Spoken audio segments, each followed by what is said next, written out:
Hi everyone, and welcome back to Philosophy of the Paranormal with me, Dr. Josh Redstone. So today's topic is anomalistic psychology, and specifically we'll be looking at a brief paper by Warren Jones and Leonard Zusne. It was published all the way back in 1981, and it actually has to do with a class that they were putting on in their psychology department at, I believe it was the University of Tulsa, which is in Texas or Oklahoma. It's down there in the United States somewhere. Anyway, basically, this paper is all about teaching anomalistic psychology. It's about why we should try to teach anomalistic psychology, what it is, and also looks at some interesting questions surrounding, on the one hand, the ethics of trying to change students' beliefs when it comes to the paranormal and the supernatural and the anomalistic. And on the other hand, an interesting bit of research that they actually did on their own class that involved looking at how beliefs related to the paranormal changed over the course of the class. And I feel like this is very interesting for us to look at because this class is very much like the class that Jones and Zusne taught all the way back in the early 80s. So we'll be taking a look at that today. I've got the citation info all laid out on slide number 3 in case any of you decide to talk about this in a future critical response. I guess this was something I did last year that students found helpful. But we'll discuss this reading, discuss its claims as it pertains, or as the claims pertain to this class, and that'll be about it for today. So hopefully today's lecture will not be as long as usual. Before that, though, a little bit of housekeeping. Alright, so your grades for your second critical response have now been released. Most of you should be able to view your feedback. I've had a few questions from students about how to do this. You can find the instructions how to do this with a quick Google search, and I'm not very familiar with the student side of Brightspace. I was a student at Carleton when CU Learn was still being used, but Brightspace is new and I only know the instructor side. So your best bet is to Google these instructions. Go to the Brightspace website and look up, as a student, how do I view my feedback? Then if you still can't find it, talk to myself or Carrie, and we'll look into things further for you. Also, a few of you have been asking me about the essay assignment. I'm not going to say too much about that today, but I'll probably make a brief extra video outlining the details of the assignment, which will drop pretty soon. And I will also make a little sort of a template for your proposal so that you can just use that and get started with that. And unlike with the critical responses, I will have a rubric for the final paper. The critical responses are more open-ended, and I tend to, that's that approach that I'm encouraging you to take, a sort of open-ended approach toward criticizing aspects of the material that we're learning, is reflected in the way that I'm grading them and the way that Carrie is grading them. We will probably be a little harder on your final essays. So in the interest of fairness, there will be a rubric available for you. And that will be available probably around the same time or shortly after I make this extra video detailing your essay assignment, which I'll do within the next week or so. So that's it for the housekeeping stuff for today. So why don't we jump into Jones and Zusne's paper, Teaching Anomalistic Psychology. And this was published in the Teaching of Psychology Journal in 1981. All right, let's rock and roll. All right, so Jones and Zusne kind of start this paper off by pointing out that anomalistic beliefs, as they call them, these are beliefs like not just belief in the paranormal or the supernatural, but also belief that one has had a paranormal or supernatural experience. It also includes things like superstitions, belief in the occult, however you define the occult. I know that your definition of the occult will probably be different depending on whether you are an evangelical Christian versus, say, a Wiccan or a neo-pagan, right? But it's all these kinds of beliefs all together are considered anomalistic for Jones and Zusne. And not only that, but they've also been viewed as educational problems. Educational problems in the sense that we shouldn't talk about them because they're just false beliefs, right? Professors typically just hand wave this stuff away. But Jones and Zusne don't think that just because these beliefs are anomalous, that they should count as educational problems or that they shouldn't be dealt with in the classroom.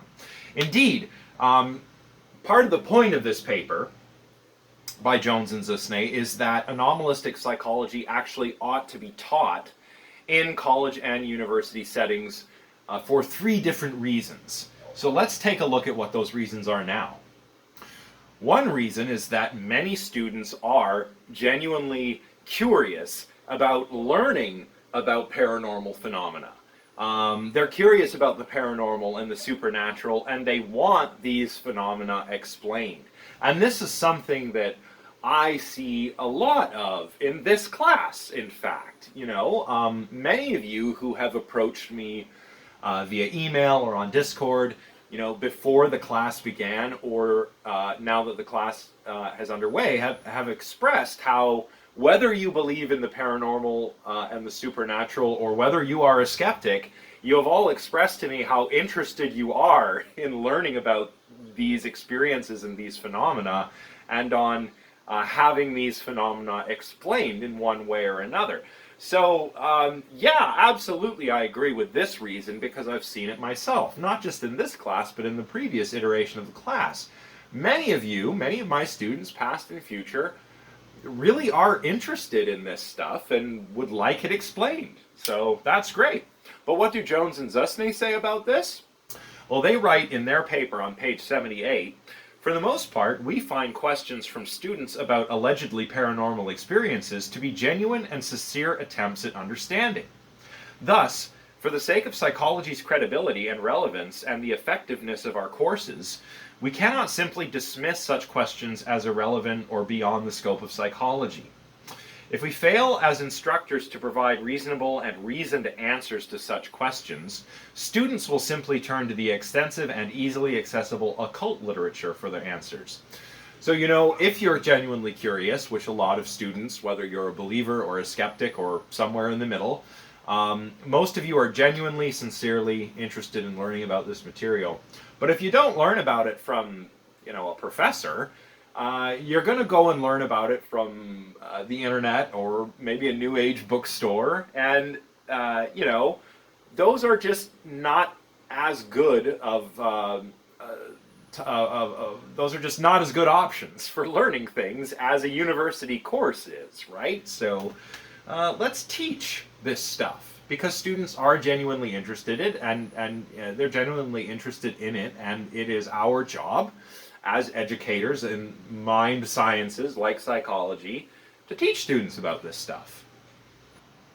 Another reason that Jones and Zusne think that we need to teach about anomalistic psychology or anomalistic experiences or belief in anomalistic phenomena like the supernatural or the paranormal, which would of course include things like psi, ESP and PK and whatnot.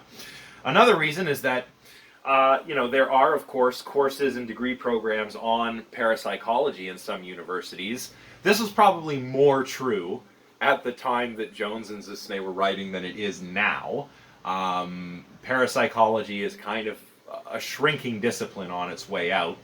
But nonetheless, they feel that there should be some kind of counterbalancing here with courses that are specifically about anomalistic psychology. Remember, where parapsychology tries to explain psi phenomena like ESP and PK by looking for new abilities that humans have, or possibly new explanations for mind, how the mind works, new theories of the mental and how the mind interacts with the world. Rather than doing this stuff like parapsychologists do, anomalistic psychologists use naturalistic tools to explain anomalistic experiences, and that can be a helpful counterbalance against parapsychology, which, as we've seen in previous lectures, really has not gathered the evidence that it needs to have to justify anyone thinking that psi experiences are real or that humans have psi abilities, right? So Anyway, what do Jones and Zusne think about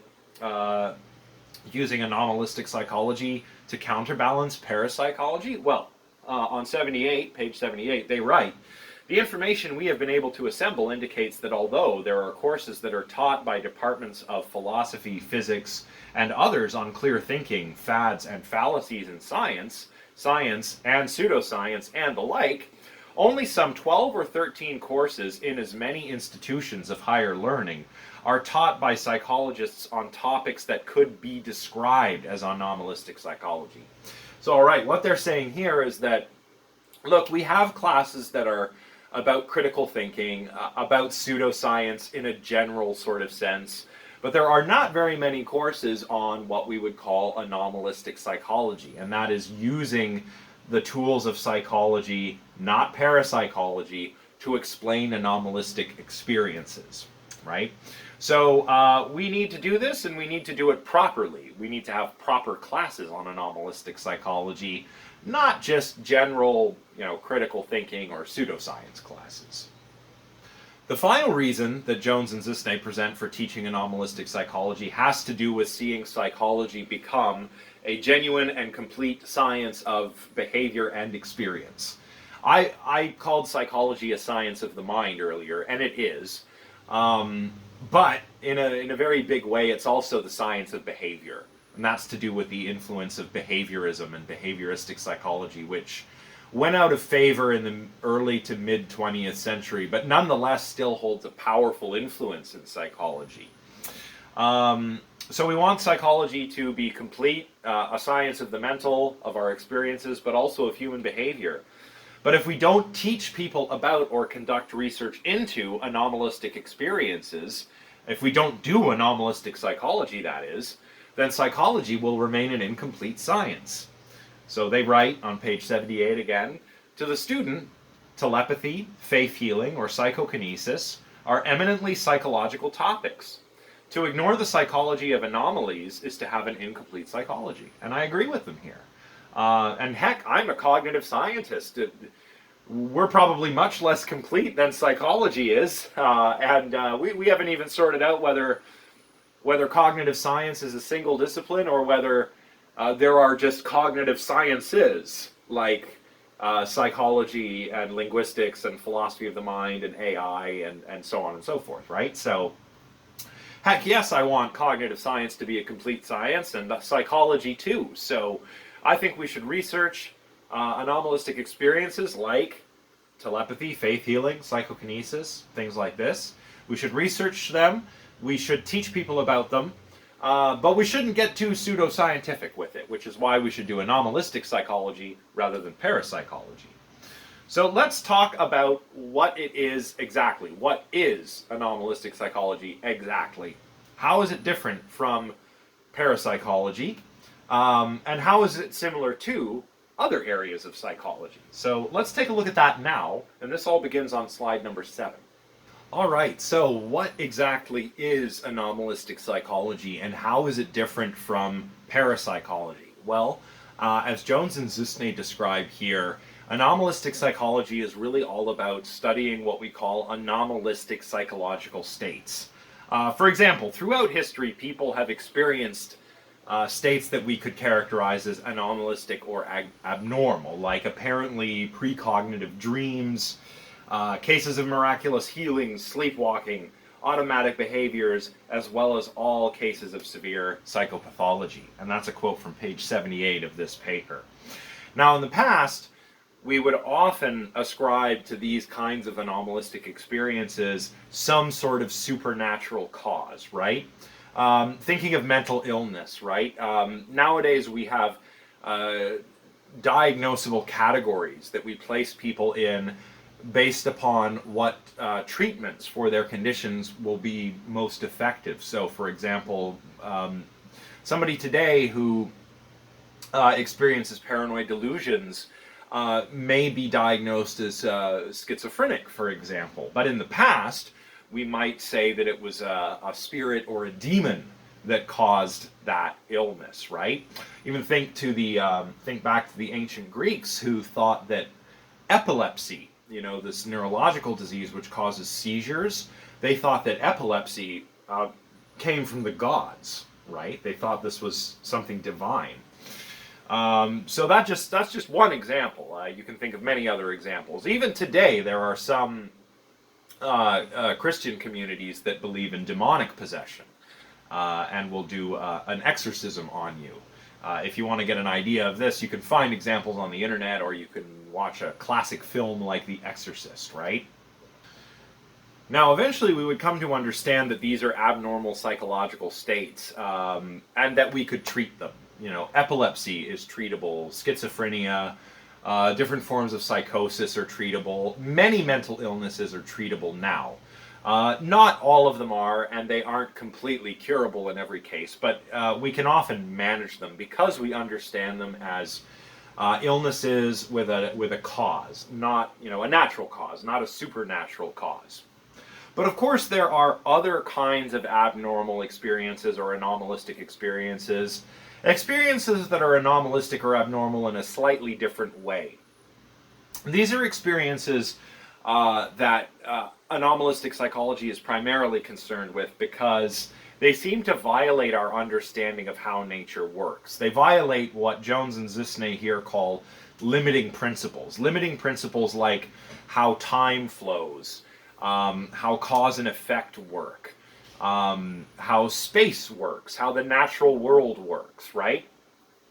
Often, when we have an experience that seems to violate one of these limiting principles, like if we believe we've had a precognitive dream or have communicated via telepathy, if we have an experience like this which seems to violate these limiting principles, we often attribute it to a paranormal or supernatural cause. And that, it's studying this kind of thing that Robert Westcott came up with and introduced the term anomalistic psychology to capture the study of experiences that are anomalistic in this way. The other things that I talked about, mental illness, addiction, psychopathy, things like this, these are now under the purview of what we call abnormal psychology. But anomalistic psychology focuses on experiences that are abnormal or anomalistic in the sense that they seem to violate these limiting principles by which we understand the natural world. Things that seem supernatural. Westcott chose this term because he believed it was more neutral than parapsychology, because parapsychology, as we've seen, as we've proceeded through this class, often assumes a paranormal or supernatural explanation for the phenomena that it is studying. Now, on page 79, the authors say, quote, "Anomalistic psychology is concerned with claims that certain psychological phenomena are inexplicable in terms of orthodox science, because they violate or seem to violate these limiting principles that I mentioned earlier, And parapsychologists often make claims that certain phenomena, for example, ESP or something like precognition, violate certain of these limiting principles of our naturalistic understanding of the world. ESP would violate things like knowing other minds via extrasensory motor means. This just doesn't work in a naturalistic, in our naturalistic worldview, I should say, because there is no naturalistic explanation for knowing the contents of another mind via extrasensory motor means. I can know the contents of your mind by talking with you or examining your behavior, right? And this is actually called mind reading by psychologists. But there's nothing spooky about it. There's nothing that violates any of these limiting principles. I use your language, what you say, how you act, and impute mental states. I attribute certain beliefs and desires to you. But that's not spooky. That's not magic. That's not that's not the same kind of thing that a parapsychologist claims is happening when we've got a case of ESP or precognition and some limiting principle of naturalism like cause and effect or the way information flows through the universe seems to be violated. But what anomalistic psychology does is applies the scientific method to these claims, to claims that certain phenomena violate certain other limiting principles of naturalism. So anomalistic psychology assumes naturalism, and it applies the scientific method to claims that seem to violate these limiting principles of naturalism. It assumes that they can be explained naturalistically, including as non-phenomena, which basically means that there's nothing spooky or supernatural going on here. There's no phenomena to study, really. So basically, anomalistic psychology is the kind of thing that we've actually been doing in this class all along, really. We've been taking paranormal claims and supernatural claims seriously, but we've been critically evaluating them. We've been doing this by remaining skeptical, and when we're skeptical, we doubt. That's what skepticism is. Skepticism comes from the ancient Greek skepsis, which means to doubt. It doesn't mean that we reject everything outright. It means we take the claim, subject it to doubt, and if it withstands that, then we can believe in that claim. But only if it survives its subjugation to systematic doubt via, philosophical reflection or the scientific method or something like that, right? So does that mean that anomalistic psychology will ever uncover some kind of non-physical or non-natural phenomenon? Something that we could call supernatural that violates the limiting principles of naturalism? I suppose in principle it is possible, right? But parapsychologists haven't managed to do this so far. So I don't know why anomalistic psychologists would want to try and take the same approach that they've been taking and not succeeding at for years. So Jones and Zusne write on page 79, when the scientific requirements of falsifiability, replicability, parsimony, and intersubjective verifiability have been complied with, the seeming need to revise the basic limiting principles can be seen to have lost its urgency. Basically, if we do science the right way, we can get to the bottom of what's really going on, and every time we do that, the need to appeal to non-naturalistic explanations kind of goes away. So we need falsifiability, which basically means that any hypothesis has to, in principle, be falsifiable via experimentation. You need to be able to potentially prove your guess about what will happen, about how nature works. You need to be able to prove it wrong. That's how science works. And if you fail to prove it wrong, then okay, you can accept that part of your hypothesis and continue working. You need replicability, which we've talked about a lot.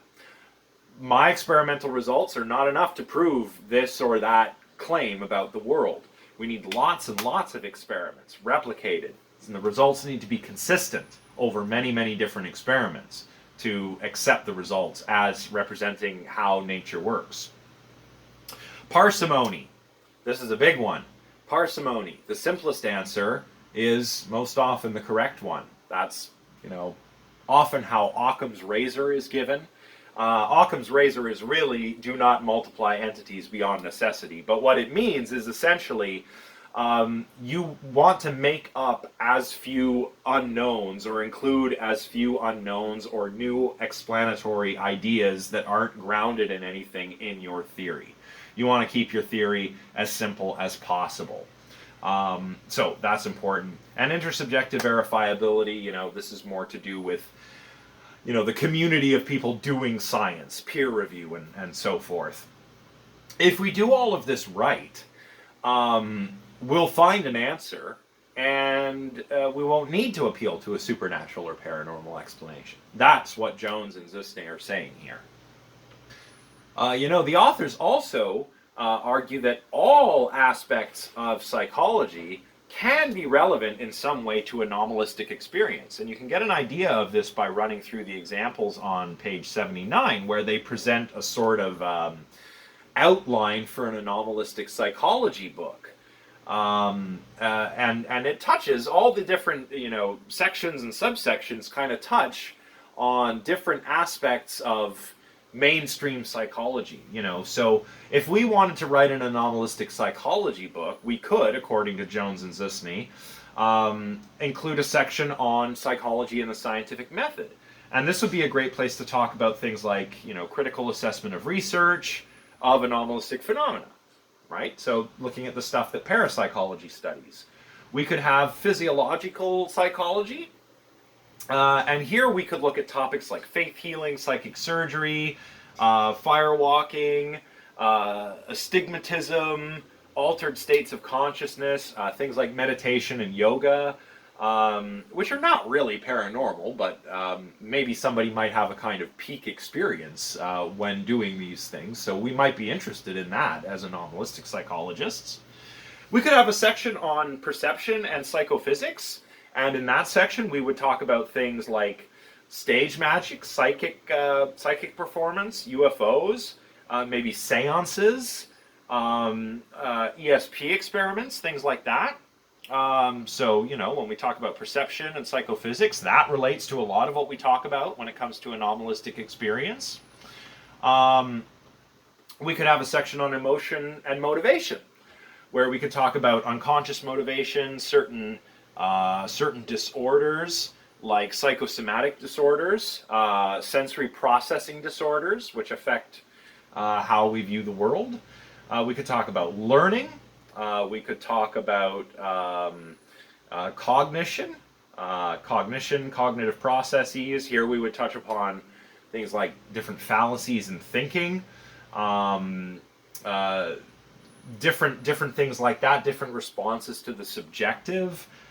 In personality psychology, we might be able to link that to topics such as astrology, let's see, automatic writing, dowsing, glossolalia, which is speaking in tongues, right? There might be personal factors which affect whether you, based on your personality, believe in or engage with this kind of stuff. Abnormal psychology, of course. I don't know why they have witches and witchcraft and demonology here. That's a bit strange. But mental abnormalities, certainly. I think we could relate mental abnormalities or perhaps certain mental illnesses to anomalistic experiences here. I don't know. It's just weird to include witchcraft there. That's just weird. Finally, you could have a section in your book on statistics, and you could talk about the evaluation of parapsychology research results. You could talk about the meta-analyses of parapsychological stuff, of the Rhine's early work with Zener cards. So, you see, there's a lot in mainstream psychology from all different branches of psychology that could be brought to bear on anomalistic experiences and anomalistic psychology. So, all right, what next? Now, a lot of psychologists, including some that I've had the pleasure of knowing in my academic career, do not believe in the paranormal. Heck, I don't believe in the paranormal, right? I don't believe in ESP or PK, along with many of the other phenomena we have studied here. And I'm in good psychological company here. I think probably the only paranormal thing that I would say I believe in would be alien life. But I have to admit that if alien life exists, we know nothing about it yet, so there's still a lot of mystery there. But anyway, a lot of those skeptical psychologists will say, these paranormal phenomena are not real. Why study them? Why teach about them? It's pointless. The authors of this particular paper, however, think that view is wrong-headed. They think, even if paranormal phenomena or supernatural phenomena are not real, people's experiences are real.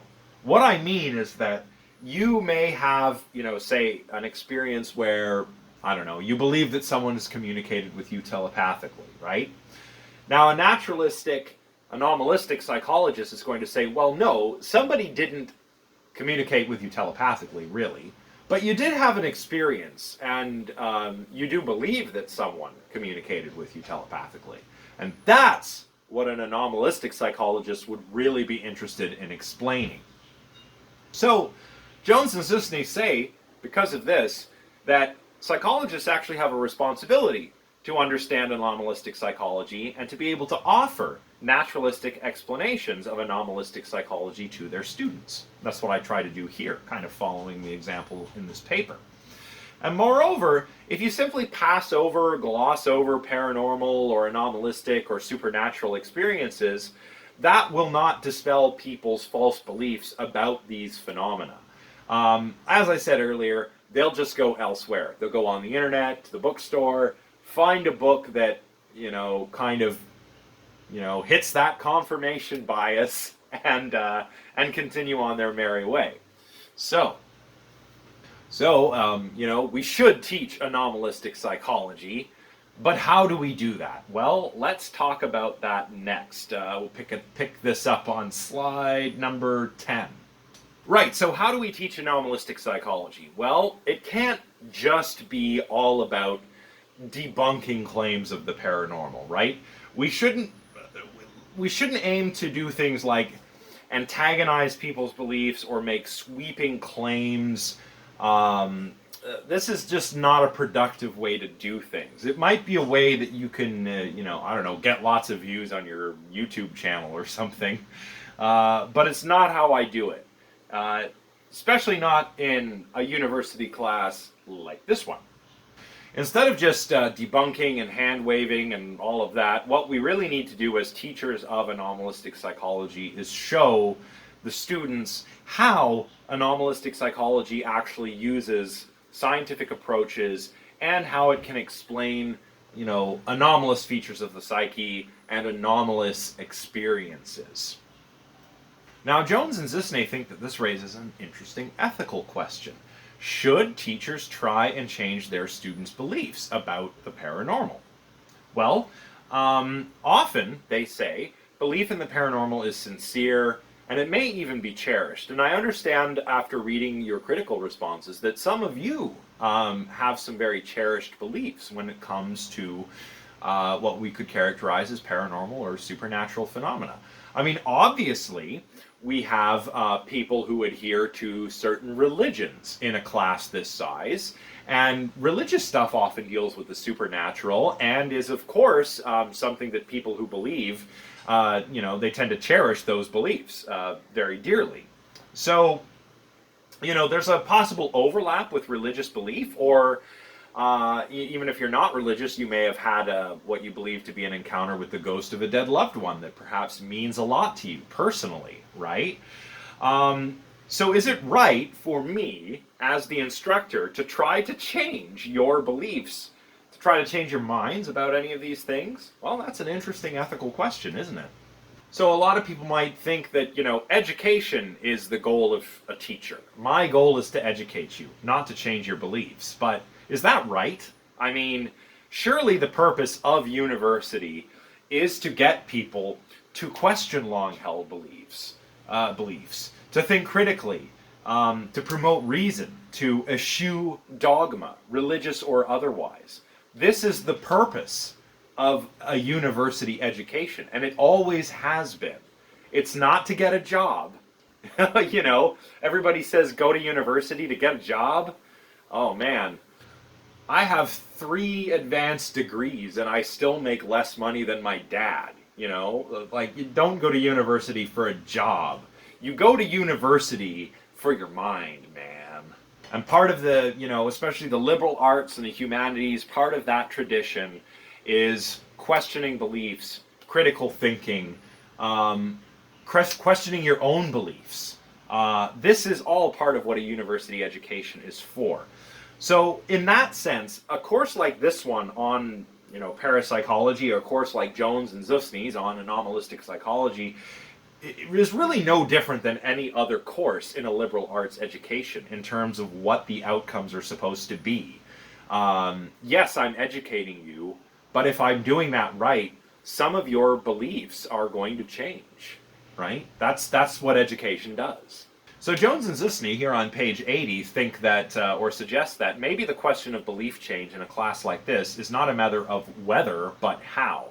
In other words, it's not a matter of whether I change beliefs. Some of your beliefs are going to change. Some of you will maybe become a little more skeptical, and I don't know, some of you might go the other way and believe even more strongly in claims of the supernatural. I suppose that's possible, right?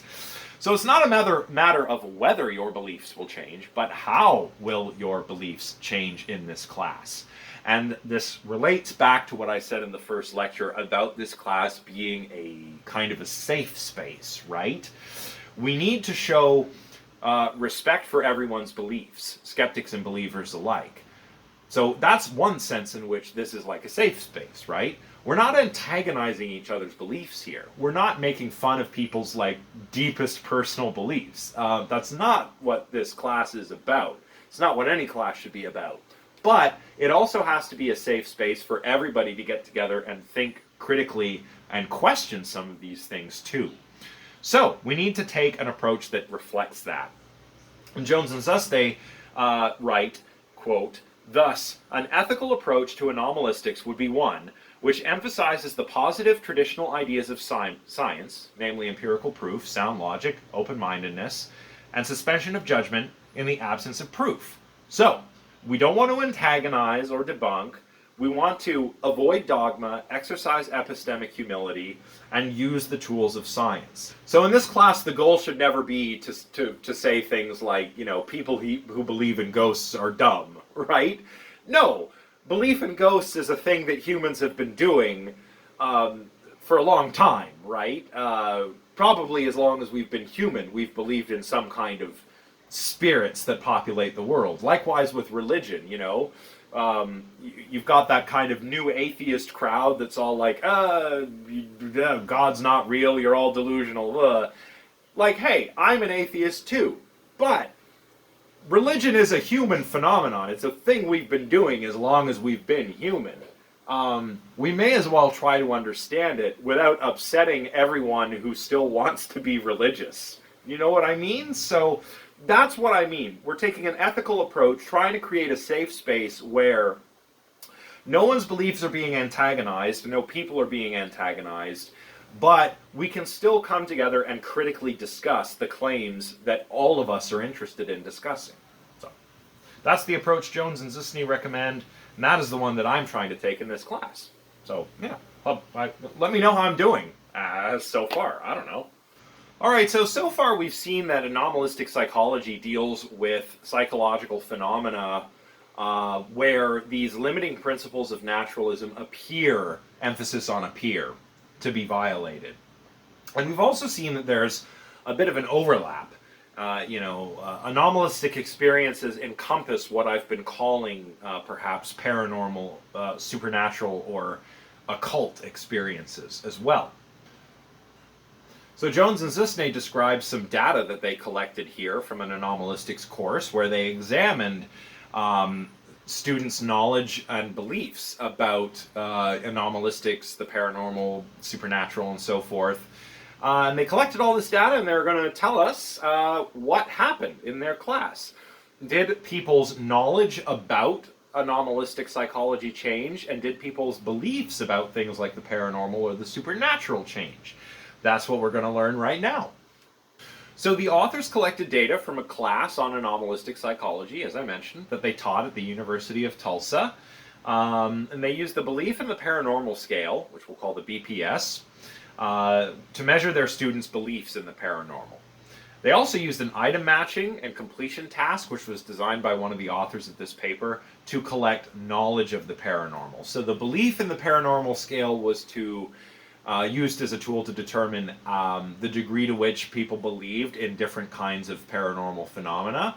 And as we saw in our lecture on ESP, according to Blackmore, belief in these kinds of phenomena are high in America and in the United Kingdom, right? They used the other task to assess people's knowledge of the paranormal. You know, do they know what ESP is? Do they know what clairvoyance is? So on and so forth, right? So they wanted to collect people's knowledge of the paranormal as well as people's beliefs in the paranormal. And each tool would have been completed by the students at the start of the course and then again at the end of the course, and the results will be compared. Now, the initial survey actually revealed some interesting results, but they were results that we might expect from a class like the one that Jones and Zusne were offering. 86% of students had belief scores above the mean on the BPS, on the belief in the paranormal scale. 54% had belief scores one standard deviation above the mean. So belief in the paranormal was high, I would say. 50% of the students in this class actually reported having had a paranormal experience, and 52% reported having attempted to facilitate a paranormal experience, say by using a Ouija board or by using tarot cards or holding a seance. The students who reported a paranormal experience, or more than one paranormal experience in some cases, scored significantly higher on the belief in paranormal scale than those who didn't report paranormal experiences, and the students who attempted to facilitate paranormal experiences were the stronger believers in the paranormal than compared to those who did not attempt to facilitate such an experience. So, the students who reported having had a paranormal experience tended to score higher in terms of belief measurement, and those who had attempted to facilitate their own experience were also stronger believers in the paranormal compared to those who have never tried to facilitate one. So that's very interesting. So that's, that covers the initial survey when it comes to belief in the paranormal. What about knowledge about the paranormal? Well, a lot of the students were actually not very well informed at the start of the class about objective facts concerning the paranormal. Nor were they very familiar with the relevance of these facts to the course. So raw scores on a pre-knowledge test ranged from 3 to 30 out of a possible score of 104. So knowledge scores were not very high compared to belief. Belief was high at the beginning of class, but knowledge was low. Only 47% of terms or principles were accurately identified by the students in this sample. But students with higher belief scores actually seem to do better on the pre-knowledge test, the before the class really got underway knowledge test. But the scores weren't very reliable. But we could say, roughly speaking, that people who believe in more strongly in the paranormal maybe have a bit more knowledge of the paranormal. They're more familiar with the distinction between telepathy, clairvoyance, precognition, remote viewing, and stuff like that, right? Now, these tests were, of course, administered before the class really got underway. And during the class, the students learned about many different things. Many of the same things that we've talked about here, in fact, like ESP and PK. They also learned about some things that we haven't talked about, like the occult.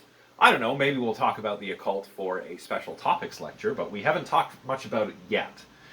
So the materials were taught in much the same way we've treated them here.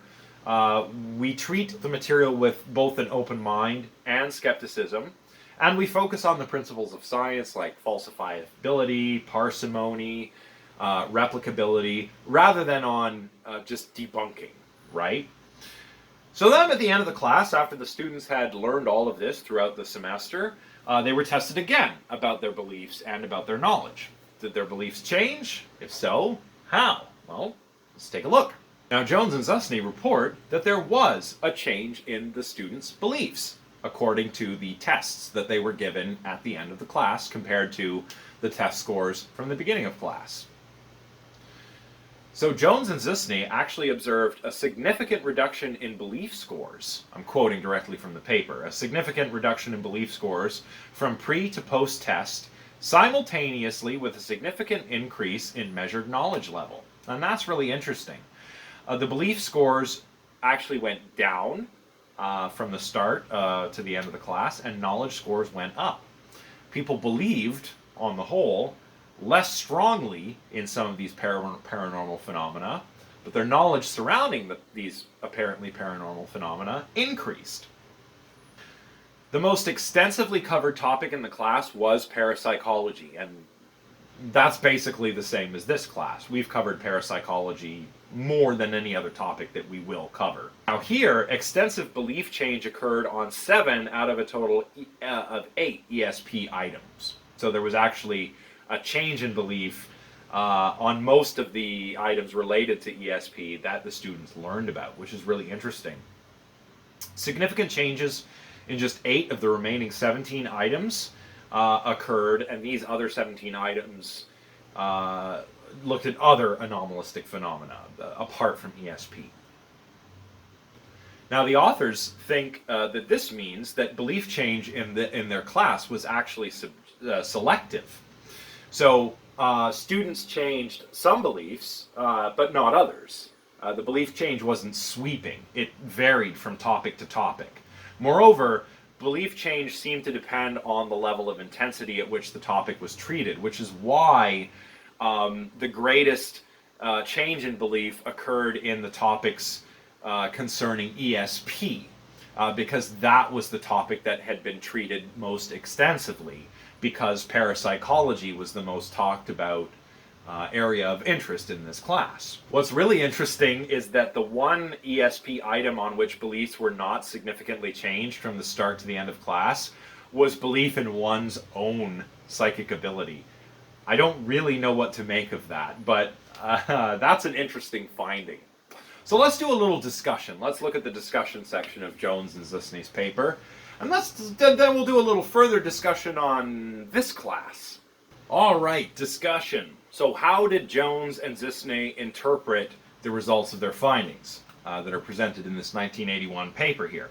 Well, their class seemed to attract students who believed in the paranormal more strongly than average students do.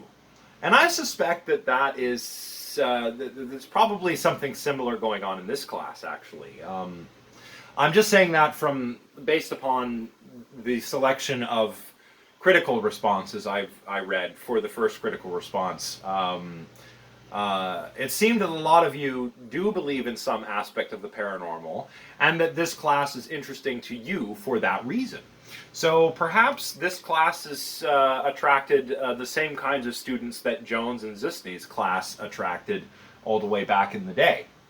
They also think that their results suggest that belief was actually associated with greater learning of material directly related to the paranormal. So if you believed in things like ESP and PK, you actually learned more. You got more out of this class, and perhaps your knowledge went up, perhaps your beliefs went down. I'm not sure. That's something I will bring up again in a moment, actually. The students' knowledge of the paranormal in this class did significantly increase, so that's good. And the increase in knowledge was accompanied by significant reductions in belief. So students' knowledge of paranormal phenomena increased, and as it did so, beliefs in certain aspects of the paranormal were reduced. But again, these reductions in belief seem to be selective. Beliefs that were relevant to materials that were treated in the course were reduced, but this didn't generalize very well to other kinds of anomalistic or esoteric beliefs, you know? So if you were one of Jones and Zusne's students, and because parapsychology and ESP was treated so extensively, if you came to the class as a believer in ESP, you might have left as a skeptic. But that wouldn't have generalized to, say, whether you believe in, whether you no longer believe in astrology or UFOs or something, right? It didn't generalize. It seemed to be selective based upon which topics were treated in their course and the extent to which each of those topics was treated and how much time was spent on them. So overall, Jones and Zusne actually concluded that presenting scientifically sound information about the paranormal, even if we're presenting it to believers in the paranormal, is, quote, not the completely hopeless task one might imagine to be, end quote. People's beliefs changed. There were people who came into this class believers and became a little more skeptical. Maybe this doesn't generalize like a psychology educator would like it to, but it does show that the former approach, the approach that Jones and Zusne are criticizing at the beginning of their paper of dismissing, hand-waving, and debunking, there is a better way. And the better way is to safely, openly, yet critically and skeptically teach all of these materials. And whether you're a believer or a skeptic, I think you will reach more people this way. You will actually communicate these ideas if you take this approach, as opposed to just debunking. You're not going to, you're just going to alienate people if you do that, right? So these results, according to the authors here, do show that believers are susceptible to belief change. They are not, fuzzy-headed intellectual bigots that some skeptics make them out to be, right? So there's a good reason to think, and I agree with the authors here, that anomalistic psychology can succeed as part of a psychology curriculum because knowledge can be imparted and beliefs can change. And this is not unethical. Because remember, this kind of thing is what we do in every other class in university. This is the point of a university education, right? To get you thinking critically. If you go through university and none of your beliefs that you had when you started university change throughout your academic career, then university was not for you. I'm sorry. Now, when it comes to this class, I'd be curious to know, have any of your beliefs changed so far? Or do you feel like you've learned more about the paranormal so far? Do you understand things that we've covered better than you did before? And has this changed your belief in some of these paranormal or anomalistic phenomena? In other words, if you're a believer in the paranormal, do you feel like now you're a bit more knowledgeable or maybe a bit more skeptical of some things? And if you're a skeptic, do you see the importance of including anomalistic psychology, in a psychology program, or heck, in this case, in a philosophy program? Do you see the importance of that? I'd love to hear about this. If you were to use the paper we just discussed today as a sort of, source for ideas, if you take the ideas that were presented today and run with them, then how successful do you think this class has been so far at treating belief in the paranormal fairly and openly, while at the same time employing skepticism when it comes to paranormal claims? I'd love to hear about that. And I suggest, since you're all probably nearly finished your second critical response, that this may be an interesting set of questions to consider for your final critical response, or perhaps an essay. So, or of course, if you haven't finished your second critical response yet, you could also talk about this if you wanted to. I mean, heck, you can talk about whatever you want from the class in your critical responses. They're designed to be very open-ended. But I'd be particularly curious about hearing about this. So if you are stuck for a topic for this one or for the next one, this would be a great thing to write about. All right, everyone. So that is it for today. That is our discussion of anomalistic psychology, what it is, why we should teach it, and I hope it's given you some insight into how I've approached this class, and maybe it'll give you some interesting things to reflect on as well concerning, how your knowledge or beliefs might be changing as you proceed through this class. And of course, I'd be really interested to hear about that. Next time, we're going to be talking about aliens and UFOs. So we'll be talking about unidentified flying objects, alien life, fun stuff. It says readings/videos will be available on Brightspace. I want to take a quick look at the recently released footage and report. It was released by the Pentagon in the United States to the American Congress concerning UAPs, or unidentified aerial phenomena. It used to be that the go-to answer for videos of unidentified flying objects and so forth was fakery, right? It's just been faked, or we don't know what it is, right? But now we have the largest military in the world offering up some radar footage, gun camera footage of things that we don't know what they are, and saying this is real footage. And that is very exciting. But does that mean that aliens exist and that they're visiting us? I don't know. So that's what we're going to talk about. We're going to talk a little bit about UFOs and the recently declassified footage. We're going to talk a little bit about the ancient astronaut hypothesis. stuff like that. It's going to be fun. I don't know what readings I will have available for you, but I will have a pretty fun video for you to watch, and that will probably involve most of the prep work that you'll need to do for next lecture. So it'll be a bit of a break from the heavy readings, and you'll get to watch something fun. At least something that I think is fun. So that's it for today. Be sure to check back on Brightspace to see what those readings are. I'll have them available hopefully over the weekend or by Monday at the very latest. In the meantime, let me know if you have any questions. You can get a hold of me via email, Discord, or down here in the comment section. And I will see you all next time, where we'll talk about UFOs and alien life. All right, that should be fun. I'll see you next time. Bye, everybody.